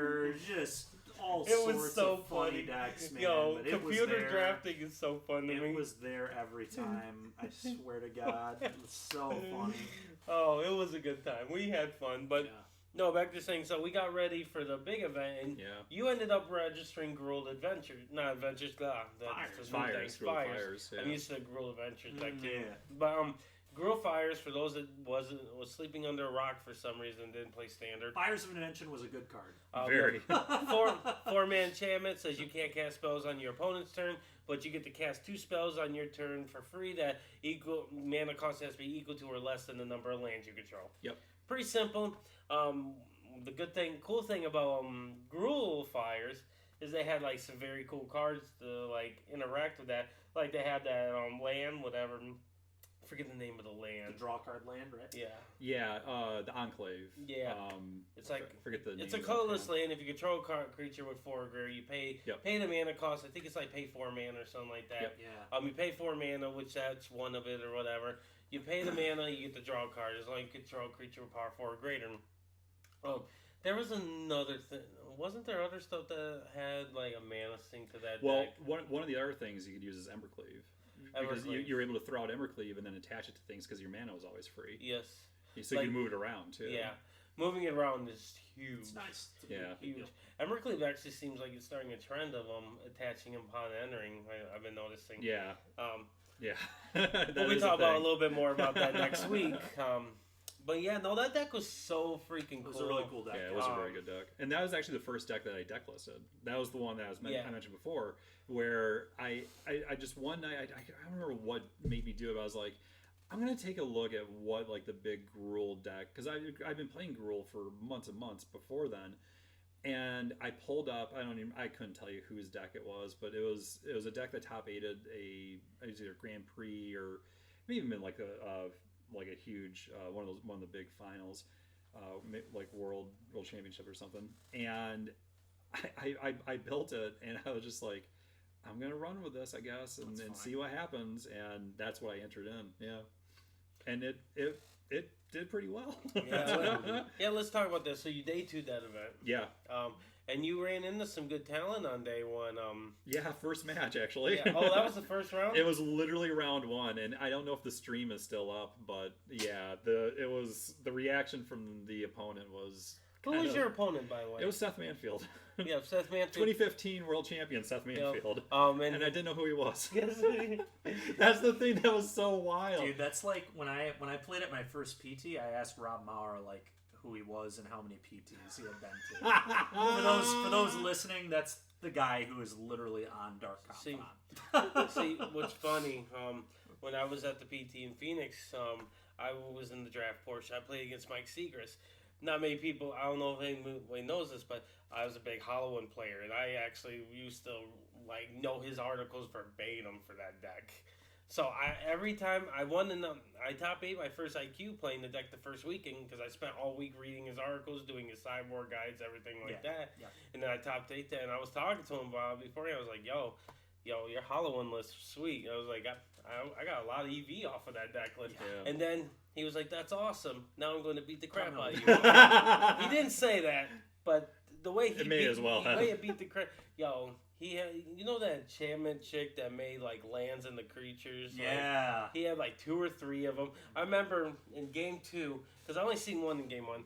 I killed it. I had my return in nature card, and you're like, and I felt good. And then he was like, all right, untouched plays another one. I was like, oh, God, I hate you so much. God, I hate you. But and then it was funny. The first round of that, I told you I played a lot of Siege Rhino decks. Yeah. So with Avzan, and I've got to go up against mine is blanking on his name now. Mr. Patrick Chapin. Yeah. Played against Patrick Chapin. I think I know the name. Yeah, he was very big Siege Rhino. He's a Hall of Famer. Very, very good. I 2-0'd him. Probably the highlight of my career. Nothing is going to be able to take that away from me now. I have a picture of the deck list. At that same PT, I beat Brad Nelson, and then he ended up never losing again, and top 16ing the PT, and I didn't day 2. So he was definitely annoyed too, because I was not playing a good deck. This was block constructed, and he was playing the Naya Walker's deck with Xenagos and Elspeth and stuff like that. It was going into the PT. It was a lot of people considered it the deck to beat, and then obviously the Channel Fireball guys had a really good Sultai deck that ended up, I think, eventually winning the PT. Chapin was on a build, but anyway, I was playing this mono black aggro deck with Master of the Feast in it, which is a horrible card for those listening. It's a 3-mana 5/5 flyer, and at the beginning of each of your opponent's upkeeps, they draw an extra card or something. Yes, I know the card. It is not great. But anyway, Naya didn't have many answers to that card in the main deck, so he just got wrecked by this really awful card. Yeah. You could tell he was annoyed for sure. I hated that card because at F&M we had a player that played that would try to intentionally miss that trigger to not remind his opponent to draw a card. Yeah, that's cheating. Cheating, 100%. Yeah. I hate cards like that. Because it just opens the door for unfortunately we have players that like to take edges like that. Yep. I know at GP Louisville years ago when I was first starting competitive stuff, when Mono Black Devotion was a deck, so it was that format. Some guy got DQ'd for not reminding his opponent of Desecration Demon triggers. Yep. Yeah. I mean, gotta let people know, man. Yeah. Yep. It's just how it goes. But to get back on what we were talking about, you beat Seth Manfield. What was he on? Oh, I don't even remember. Oh, it was a Luca? Probably. That sounds. I don't remember if it was, or it's either Luca or the Dream Trawler deck. Okay. It was one because those were the two big ones at the time. Yeah. I think it was one of those two. Yeah. But that's one of the things about being me in Magic right now. I don't know a lot of the names of the big people. Seth Manfield, I saw his name and I was just oh, did I see it? Did I see him when I was scrolling through to find my my opponent on the website right before this, and all of a sudden I get done with the match and I think it was 10 minutes later I got a message. I don't remember who it was. It was one of our friends from Lansing. Sent a message and was dude, you beat Seth Manfield. And I was yeah. And I didn't really respond because I was is that somebody who's local? I don't really know who that is. And then on a whim, I was I need to figure out who that is. Is this somebody I should know? And of course I Google his name and I go, oh, oh my, okay. It actually probably did better for you, the fact that you didn't know. Yes, you're right. I tell people that. Because we had a guy that ignorance is bliss. Yeah. We had a guy in our group and stuff that was going, and he was potentially going to be playing Seth Manfield, and he had no idea who it was. We found out because he made sure we asked him about try to avoid Seth Manfield. He's oh, who's that? We were oh, it's just a random player that's here. Yeah. Right when he said who's that, we played it off. Yeah. You might as well. Because when you're playing against big players, because I'll tell you, when I was in the in the PT, which was a weird experience. Like, you're playing against these good players. It makes you more nervous because you know these players are actually good. Yeah. It's not your typical F&M. So when you're playing in these, like, Magic Fest, GPs are the same way. You play against these players, and you're sitting there like, oh, Lord. Like, what am I going to do? Like, I got to play my best now. Well, that's what happened when I played Ray for the first time. And in fact, I mean, I've played Ray like 3 or 4 times. I think it still happens to me where I'm just like, this guy's really good. You gotta be on top of your game. Remember all your triggers. Come on, Mike. Come on. When I'm playing, like, you know, one of our friends who, you know, I'm more casual with, and Like Antonio. Okay, yeah, sure, why not? But like, I'm not worried about those kinds of things. I'm just kind of like, all right, you know, if maybe I'll win. If not, cool. But like, oh, hey, this is an opportunity to be somebody who's really, really good. You know, I do get nervous. I do like, oh crap, like I expect more out of myself, maybe to the point where I do psych myself out a little bit. Had I known that Seth Manfield was a world champion, I may not have beat. I may have. Yeah, exactly. I may have taken the same draw in a different direction because I maybe outthink myself in some way, shape, or form. Yep. And that's hard. It's hard to really teach that too. Teach you. Be like, don't be nervous. Thank you. If I would have only known that. Exactly. Yeah. Thank you. The worst advice ever. Don't be nervous. It has been unlocked. Yeah, but it was a really neat experience. I mean, I really enjoyed that tournament, and you know, I finished. I think it was 76th, 78th. Yeah, around there, give or take. And that's still a good finish because, like I said, we said there was 300 to 500 players. That's a respectable finish. I got you really made day nervous. 2 of your first big event. Yeah, day 2, I did get really nervous. I played. I think there were 4 or 5 rounds on day 2. And at least 3 of them, like, I totally screwed up things. And I knew, like, after I did, I'm like, oh, no, I should have done this other thing. And then I got steamrolled. So my nerves did catch up with me on day 2. First day, I think I was nervous, but not as nervous as, oh, crap, I just made day 2. What do I do now? Yeah. You know, it's like, I like to tell a story about this cat that I had who would always try to, like, get outside. And one day actually managed to break through the screen. And once she got outside, she's like, oh, crap, now I'm here. What do I do? I was the cat on the outside, like on day 2, like, oh crap, I actually made it. What do I do now?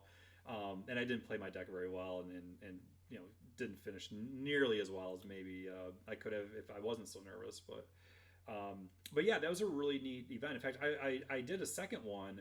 I did a second Magic Fest, and after one of my matches, actually no, I wasn't even done with the match. Sam Klein, one of our friends from Lansing, Sam messages me 10 minutes into my match and goes, hey, you're playing so-and-so. And I go, yeah, how do you know that? And he's like, oh, I'm watching her stream. It's the gal, I think her name is Foxy. Okay. Is it Foxy, or maybe it's a play on Foxy as her name. Mm-hmm. And I don't know. I didn't know who she was. I was like, okay. And after I got done with the match, I think I beat her too. He wrote me and he's like, dude, she was pissed. And I'm just like, I don't know who she is. Like, I'm sorry. And I did go back and I watched that match, and yeah, her reaction is kind of funny, because it was one of those where I had sent a ton of creatures across, and then I dropped the Embercleave, and it's not even resolved yet. And she's looking directly at the camera, and she goes, Embercleave, of course. And I'm like, sorry, hon. But yeah, so even like the whole streaming aspect of Magic is so new and different, because now I have friends who they're like getting in touch with me in the middle of competitive matches, like, you're playing so and so, and I'm like, I don't even know who that is. How do you know this? What is going on? Yeah, no. And we had that event. Then you did the Nerd Rage event. I did. The NRG event. Didn't you top 8 that event, or get close to top 8? I don't remember. I may have top 8 of that. I believe you did, because I'm looking back at our messages, actually. Oh, okay, yeah. You drew with our teammate Andrew. Oh, that's in the hilarious. last round. Andrew Wathers or whatever his last name. I remember that name. Yeah, he's our teammate. I didn't know that. Yeah, okay, he's our teammate. Yeah, because he was on that Mono White deck. That should never have been close to top 8. We have mentioned this many times. He has a lucky clover up his ass from these NRG events. But the last one he did in top 8, right? Yes, I was so happy. He finally fell off. So he and I are tied at 3. I wasn't happy, obviously, but it's just a little running joke of her. But no, you actually drew with him into the top 8, because you were, again, still on your... Oh, yeah, I do. Yeah, I remember all that now, yeah. Yeah, because he was on Mono White, you were on your little namesake, because that's back when Reclamation was... I think Reclamation was starting to take over at that point. Yeah. Because Jessica and Luca just got banned. I think that's when they banned Luca. Yeah, that sounds right. Maybe. Regardless, like, you top 8 that event, and you lost in the first round of it, because let me just pull this back up, because you're actually telling me, yeah, your opponent played all 4 Brazen Bars in their first 6 turns in game 1. I literally was playing Arena like 2 nights ago, and somebody hit, it is game 3, they hit 4 Brazen Bowers in the first 4 or 5 turns, and I was like, this has happened to me before. I didn't realize this was in that tournament. And then they hit all their Frilled Mystics. Yeah, Simic Yes. Flash. Oh my god. Yes, it was so bad. I remember because you sent me a message. You're like, I'm so angry, I'm going to go shop at Menards, and I hate Menards. Yes. Dude, that's awesome. I used to work at Menards. Also don't like Menards. Yeah, people at home definitely not going to know this. I own a business where I build things out of reclaimed barnwood, and sometimes I have to go get supplies, and instead of going to Lowe's, which is actually a little bit closer, I decided to go to Menards that day. Yeah. I had like a... You really wanted to I had a gift card I had to use. I see. That's so funny. But no, it's but yeah, no, that was a pretty good event for being your second big event. Oh, yeah. Like That was number 2, yeah. yeah, that's a good start. And that, but I don't know if it's going to translate into paper. And this is something that I've thought about for like the last few months now. I'm doing well on Arena, but when it comes to paper, like the triggers are not going to be automatic. Yeah. I'm going to have to remember all of them. Mm-hmm. I'm not getting in practice right now. Nobody's really playing. I mean, not nobody, but not many people are playing face to face. Like the deck that I'm running right now, this mono green deck, it does have a few triggers. It's not like some of the decks we see. But am I going to remember all of them? Am I going to Am I going to be nervous? I mean, they're playing in person is so different than playing online. I question if the success will carry over. yeah, That's interesting, yeah. And the thing I tell Blue, like, triggers is the hardest part of Magic. Mm-hmm. It really is. I love paper because of the triggers. Mm-hmm. I think that's what separates players from being good and bad. Like, I ain't gonna lie, I've taken advantage of people missing their triggers in big events. Yeah. As long as this ain't something that we're both required to know, like, we have, like, the sagas, things like that. I'm obviously not going to miss things that is going to be, like, considered cheating, but anything that's, like, beneficial to them that they miss, like, for example, Thing in the Ice triggers is a good one. Yeah, that's a great one. Chalice. Yep. Chalice checking people happens in paper, but you can't do it online. Oh, yeah. I've chalice checked some people. I have too. I like What's one really match easy to because of that. chalice check people is Phyrexian mana. Yeah. I have done that to people with interesting. gut shots and stuff. I've even surgical the guy through chalice. Yeah, triggers. When I first started playing paper, because remember when I got back into Magic, I was playing in Arena for a few months before I papered out that deck. I would forget triggers up one side and down the other. That first F&M I played at Cantina, one of my opponents was very generous and said, "Oh, you need to do this, you need to do that," and I was like, "Thank you." Is Trevor Moyer actually? Okay, I know Trevor. I used to work with him. Yeah. Trevor's very. He recently moved to the Carolinas. Hopefully, did he? He'll find a new shop out there. But yeah, Trevor was very generous and said, "Yeah, you missed a few triggers," and all of a sudden, like this, I think it was round 2 or round 3, and like in the middle of this round 2 or 3 match, I'm thinking, in the first couple of rounds, I think I missed a ton of triggers. I'm like, oh, I'm such an idiot. And that was a thing for me. One of my favorite match stories I have actually involves an opponent who was missing triggers. I was playing a team tournament with Raja Suleiman and Zach Allen, and I think it was. I don't think any of us had. Raja might have been nearly done with his, but anyway, I look over at Raja and I'm talking through a line with him, and I'm like, I could go with this line, which won't leave me like dead on board, but I'm almost certainly going to lose the game. Or my opponent just missed this trigger last turn. They missed their Afflict trigger on the 3-mana 5/5. I think it was Ammon Eternal. They missed their Afflict trigger on Ammon Eternal. They were like remembering to remove counters, but forgot the card had Afflict. And I told him, and I was telling Raja, or I can take this line where I literally leave myself dead if he makes the trigger, but if he misses the trigger again, like I'm almost certainly going to win. And he was like, all right, if he missed it last turn, go for it. Sure enough, he missed his trigger again, and then I end up winning the game, which is a really funny story. No, that's what to do. And that's why I tell people I like paper over on digital. Yeah. Mainly because of that, plus poker skills come involved with reading players and things Oh, like that. I could absolutely see the parallel there, yeah. Yeah, like, reading players is huge, because you could tell there's, like, players out there that just use, like, facial expression, body language. Like, I don't know why players, like, will reveal themselves. And then you can see players when they're trying to act. Oh, God, those players that are so bad actors. They're like, and like trying to pretend like they ain't got nothing. I was like, well, they have the nuts in their hand. Yeah. I'm not walking into that. Like, people, the number one that they do that with is a card called Settle the Wreckage. Oh yeah. They try to play it off like they got nothing every time. You didn't you decided to keep 3 mana open. I wonder what my they could favorite have. thing they do, they just put their hand down. And I'm like, right when you just put your hand down, and I look at your mana, and I'm like, all right, swing with this one creature. Yeah. Every time, and I could just look on their face, like. I'm like, I wasn't walking that. Putting your hand down is odd. If you put your hand down on the table and don't hold it, I know you have something. Like, I'm going to play that you have something in your hand, because who puts their hand down, Magic? Nobody just puts their hand on the table. I've literally never seen it. Yeah, I've had a few people just put their hands on the table, like not their hands, but like their cards, just puts it on the table and just sits there. And I'm like, who does that? Like, it's so weird. I've done that. I feel bad admitting, but yeah, I think I have done that to try to lull my opponent. It wasn't against you, I don't think. Yeah, no. Somebody else, I was like, oh no. But yeah, I love the gamesmanship. I'm actually not good at poker because I'm the kind of guy who gets like pocket aces, like, and like everybody's feels like, oh, jackass has pocket aces. I'm actually not very good at that. But again, like, that's where maybe, again, that the digital thing may not carry over. I mean, maybe I get into the first Grand Prix actual Grand Prix that I get into in paper and get blown off the table because that's the thing. I'm easy to read. Triggers and remembering triggers gets easier by once you start playing over and over again. I think your success can, like, doing well online certainly matters. And because a lot of players that are good in paper that don't do well online, they still play online to get the reps and stuff. Yeah. What you can do, there's so many ways to like minimize like missing triggers. Yeah. Like, for example, upkeep triggers are the easiest ones. Yeah.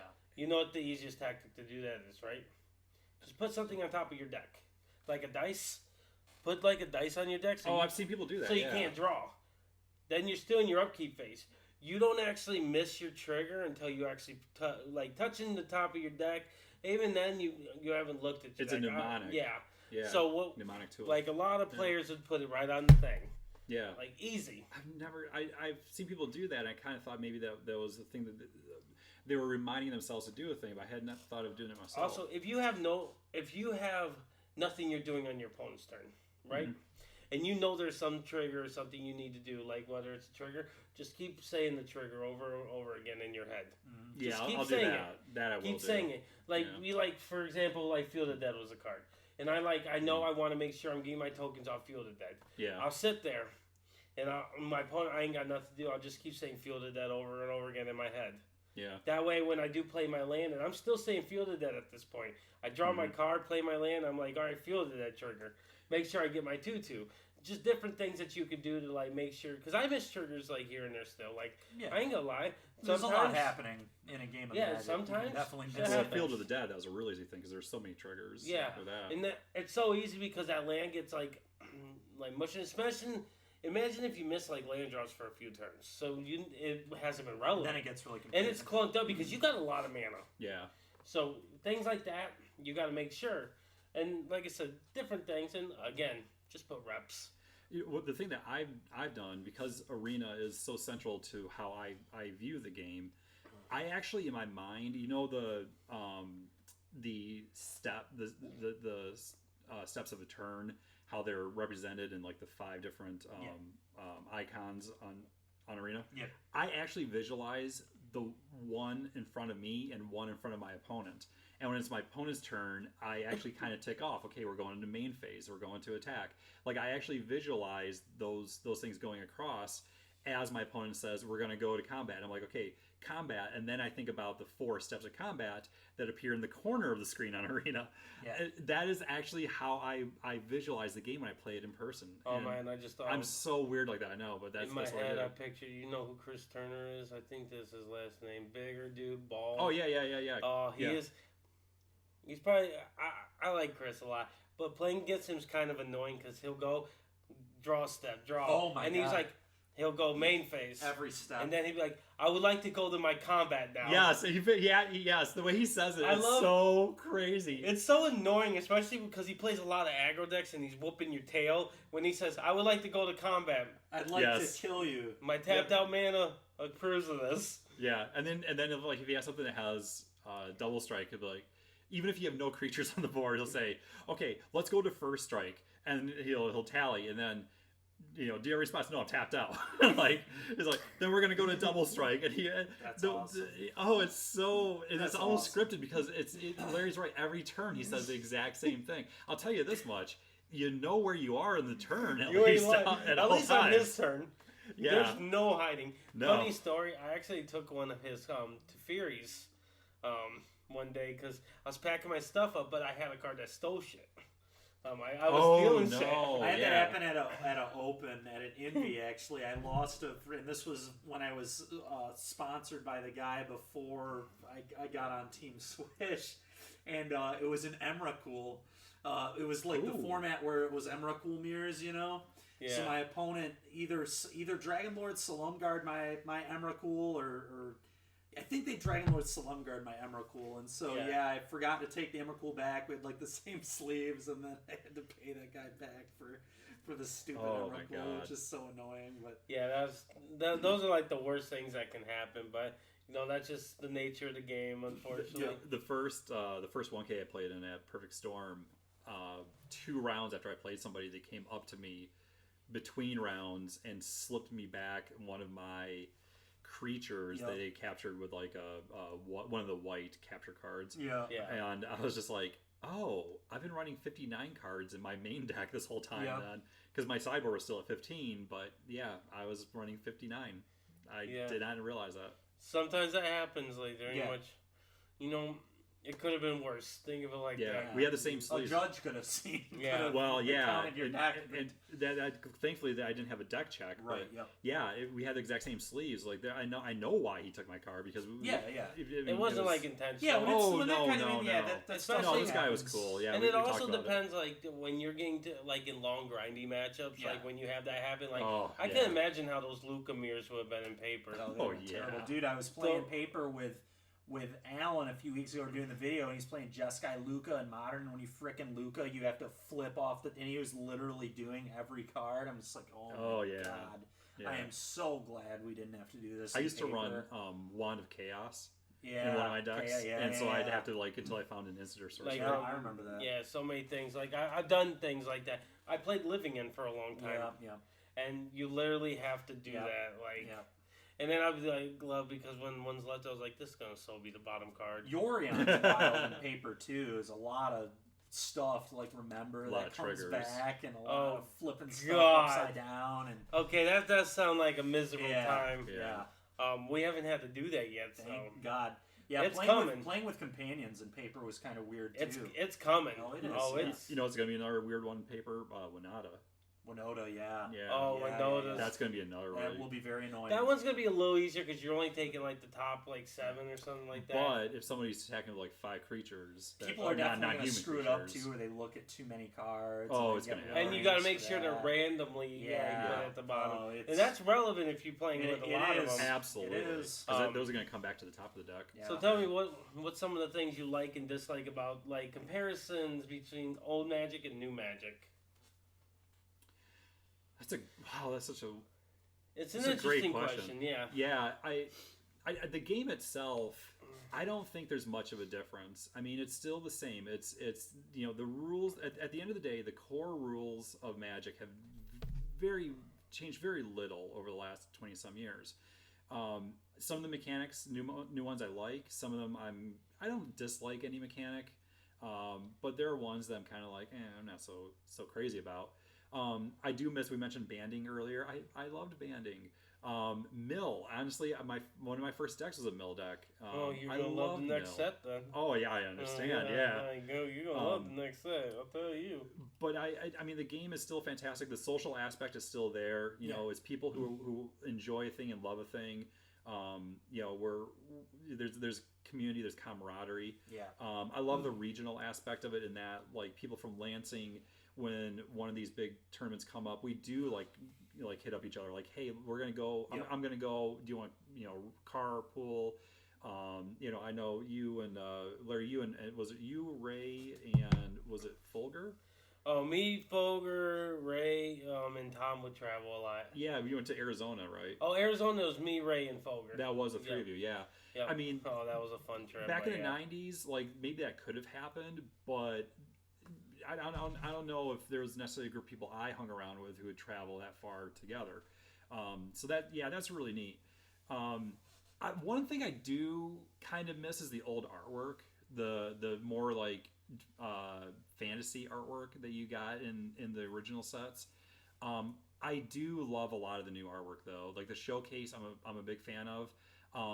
Foils literally came out the set, the block after the Urza's block after I quit playing.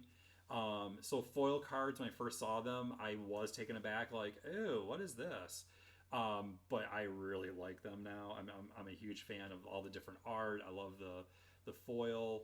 I do miss the kind of, I don't want to call it crappy, but it's just like not as maybe aesthetically pleasing artwork that the old cards had. Yeah. So it's selective taste, of course. We've mentioned that. One thing, the formats though, I will say there are way too many formats for me to keep up with, which is why I only play standard. Like I do not have time. Pick and choose, Yeah, I do not have time to build a commander deck and a pioneer deck and a brawl deck and a legacy deck and holy cow, it's just there's just way too much. Don't mess with brawl. Right. Okay. There's literally no reason to mess with brawl. Like, you don't need to mess with brawl. You'll be perfectly fine. You'll still have fun playing Magic. Oh yeah. I think the easiest format for you to get into if you want to mess with like quotation marks Eternal would be Pioneer. Yeah, because I already have a lot of cards that are in it. Although I thought about building a Ren and Siri commander deck. I think that'd be I guess EDH is cool because you honestly just could play all standard cards if you want to. Yeah. You can do whatever you want in EDH, and that's one cool thing about EDH for sure is you can literally do whatever you want. Yeah. For the most part, which is definitely cool. So, but yeah. Yeah, no, that like Magic back in the day, like I wasn't a part of it. Obviously, like I played a little bit during like those back. I couldn't tell you. It was like back there.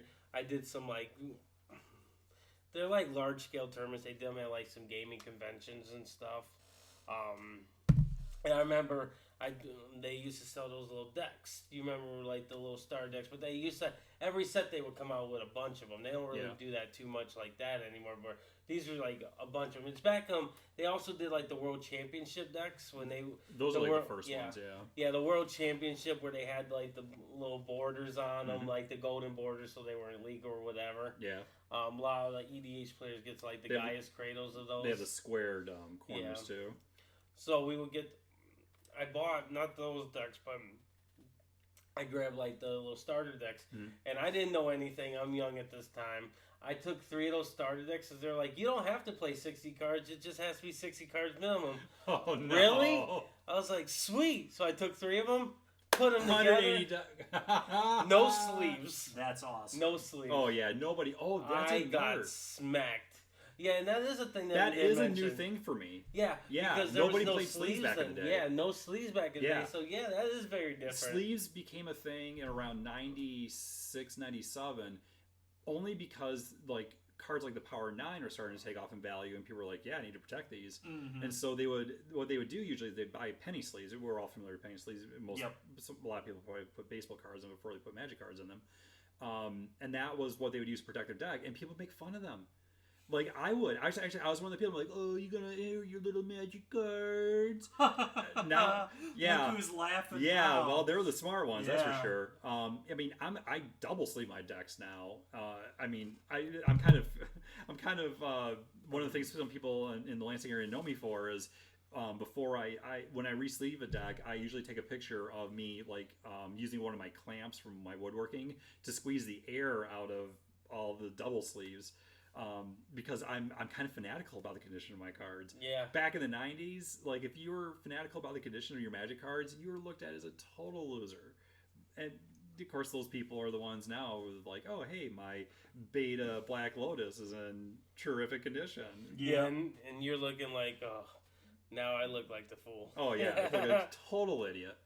But yeah, sleeving is a fairly new thing for me, at least. I mean, obviously it's been around for like 23 years now, but it did take a few years before people would sleeve decks. In fact, I think the first time I saw somebody try to enter a sleeve deck into a tournament, the organizer, the person running, said, "No, you can't. You have to remove all your cards from these sleeves." Mm-hmm. And they were like, "I don't want to." And they're like, "Well, you're not going to play." And so they relented, and they finally did. But yeah, sleeving that's kind of a new thing. Yep. Don't want to be respectful of time, of course, because I didn't even realize how long we were talking. But yeah, it's been a good lengthy one. Yeah, it's been a fun one. What do you got for Magic in the future? Any plans? I think I'm going to get into Commander at some point. Again, that Ren and Siri deck. I put together. I have like 3 or 4 of the. I'd say like higher end cards that are like $15-$20 or more. Yeah. To put in there. Again, I'm going off of a deck list only because I just don't know most cards that came out before Ixalan. Yeah, no. EDH deck lists are perfectly fine because, like I said, I don't know. Those it's 100 cards. Like, come on, like there's no way I'm going to be able to put that together. Honestly, Brawl probably would be better for you since you have mostly standard like mindset. It is a smaller deck. Yeah. But no, EDH fun. You find the right people like Antonio and them. You'll have it's huge in Lansing. You'll have a great time. Playgroup is fantastic. Are you thinking about ever doing any of those Star City weekly events? They're just like the Channel Fireball events that they were doing online. Yeah. Yeah. I one of these times, I keep getting invitations for them, and I keep having things come up where I can't play. Yeah. So yeah, I will get. I'll do more of the online events, but I'm going to tell you, as soon as we get our first Grand Prix. If there's anything near the Midwest, I'm going. Oh. And even if it's across the country, I'll call a friend and be like, I'm destroying your couch. I will be on your couch. I'll surf the hell out of the thing for Funny a few joke. days. I'm going to whatever event. I don't care where it is. I'm going. I was joking with Steven, which it ain't a joke. It's 100%. I'm working every day. I'm pretty much grinding money until we get back to thing. I said the event can be in Detroit, and I'm flying from Grand Rapids to Detroit. From Ford to Metro? Yes. That's awesome. I don't care where it is. For those of you who are not familiar, you could probably like Google Map it. Grand Rapids is literally only like a 2.5 hour drive. 2.5, 3 hours. A flight is probably like 35, 40 minutes, maybe. The irony of all this is he's literally going to spend more time dealing with security. That's so true. Than he is on the plane. Yeah, picking up your bag. I'm gonna be on the runway longer than I'm in the air. That's why that is why I would not do that, but. I'm doing it, and then the best part, we're going to get our teammate James. Everyone and I'm going to have James him pick me up at the airport. Yep. He's going to have to deal with all the traffic. That is so good. To be fair, at least Detroit's airport is he local actually to Detroit? Not that bad. No, he's Jackson. Some of it's kind of in the middle of the state. It's kind of between Detroit and he just Rapids. takes 94 straight to the airport. It's about an hour and a half away. Yeah, so I used to, like I said, drive out there. So and my girlfriend lives in Jackson. So I lived in Jackson for like 3 years. So Lansing Light. Pretty much. Yeah, pretty much. That is literally Lansing Light. It is. Yeah. No, but I would definitely recommend doing those standard events. Those look like a ton of fun. Yeah. I think after rotation, I'm actually going to try to get queued and do one of those. Yeah, we should definitely play some of them when standard is. I just can't justify standard. Yeah, just paying money to do it too. It's just it's very unappealing. Yeah, the only reason I'm playing in the thing this weekend is I'm qualified. That's like me hiring a hitman to kill me. I've heard a stand-up comedian say that, and I'm like, it's so true. That's what standard feels like. Like, hit me later. Like, why? But you do well in any tournaments that we played in, like, together. Like, they were, like, I did fine. I made those weekly events. I put up, like, the energy one, I was close to top 8ing it. Yeah. I lost at the very end, so it didn't happen, and that's such is life. What's your favorite format, then? Oh, my favorite format all time is Modern. I queued for the PT off it. Right, it's between Historic and Pioneer for me. I think a little more Historic just because that format is a little more open than everything else, which typically I enjoy. Is it though? After this weekend, it probably won't be. That's the thing. Yeah, there was, but before that, there had never been a true pro level competitive historic event, really. There have been some open. I mean, it's been getting more competitive, but in its inception, like at the very beginning, I loved historic just because it was kind of open. I could do whatever I wanted in it, and that's what I like in a format is getting to explore and do fun things. And I think even though there are definitely tier decks in historic, I think we can still, like, Larry and I will still brew some stuff up, and it feels like semi-competitive, which is good. And that's what I enjoy doing is brewing decks and playing decks. One of the things that Larry had asked about, like what I want to do in the future. One of my kind of goals for like the next 3-4 years is actually to put together a vintage deck, because I still have my revised set. I actually started breaking up. I was going to ask that, but I forgot to ask that question. Yeah, I sold my I traded away my Wheel of Fortune literally in the last week and a half. Okay. I'm keeping all my duels, but you could actually build EDH with those. Yeah, I honestly like I could. Yeah, like there's a possibility there, but I think I'm going to use the duels and start putting together a legacy deck, or probably. I think Legacy is the one. I had to read up on what the difference is. I think Legacy is the format. Legacy, there's a lot of decks that just play like one of dual lands too. By the way, like I will let you know. I think Legacy is the most boring format of all. Like the more the more and more I've been playing it. Like I used to really enjoy it because I didn't play it much. The more I play it, it is very slow paced. It's very grindy. And it's very boring. Like, see, I think I like that. It's not very exciting. If that's what you enjoy, there's actually some big mana creature decks in there that you like. You might like Maverick. Like you do like them green style creature decks. Like Maverick's like the best creature deck. Yeah, like I don't know. Do you got 4 Gaia's Kratos laying around? I don't, but I could. You could. Like, I mean, I literally have a revised. Like I could trade some pieces from. This is for true. My set. Yeah. So you definitely can get Eldrazi. Would he like Eldrazi? Yeah, it is a big creature deck where you're just swinging with big creatures. Yeah, I'm familiar with Eldrazi. 2 mana, 4/4s. Yeah. 3 mana, pretty 5/5s with haste. Yeah, pretty good. One of the things I find so funny is obviously the LUR and the 4 Horsemen decks or sets. Those have some of the most powerful cards in the history of Magic. Yep. But like the decks that I used to use, like my Type 1 deck that I would play with in 96, 97. It would get blown off the table by these decks today. Oh yeah, dude. Absolutely. It's funny. We brought up Siege Rhino earlier. Like, compare Siege Rhino to Euro, man. Like, oh my god. Like, Siege Rhino did some damage and did sit and play, but like Euro replaces itself. It comes back and replaces itself again, and the attack is just, my deck, my Merfolk deck, my what would now be called Azorius deck. From back then, holy cow, they would just get crushed. Oh yeah, and they were good decks. I mean, back then they were good decks, but nowadays, oh my god, they get absolutely hammered. Yeah, the power level of this standard, we've mentioned it multiple times on this podcast, is crazy high. I hear that a lot. And a lot of it has to do with Throne, and that came up on our recent episode with Zach Allen. Is like Throne of Eldraine was just so overpowered, like ridiculously overpowered. We already have like 3 or 4 cards from that set banned, like just out of that one set. Yeah. And it just came out, like in the scheme of things. So War of the Spark had a couple too. I mean, War of the Spark was also pretty ridiculous. Yeah. But it was not on the power level of Throne. Yeah. We thought it was busted, and then they gave us Throne. Yeah. We were like, oh. Yeah, at least. Turns out instead of static abilities, you just gave us a planeswalker that could protect itself, protect my life total, give me threats, kill my deal with any threat my opponent has. Yeah, that's throwing the band. Yeah, pretty much. Oko. Yeah, just Broko the no doubt there. Sure. But yeah, like, appreciate you coming out. You drove from Lansing out here, so that was awesome. Oh, yeah, cool. I always love coming out to Grand Rapids. Yeah, that's cool. GR's an awesome area for sure. I know next week we're going to be doing a standard 2021 talk. Yeah, that'll be fun.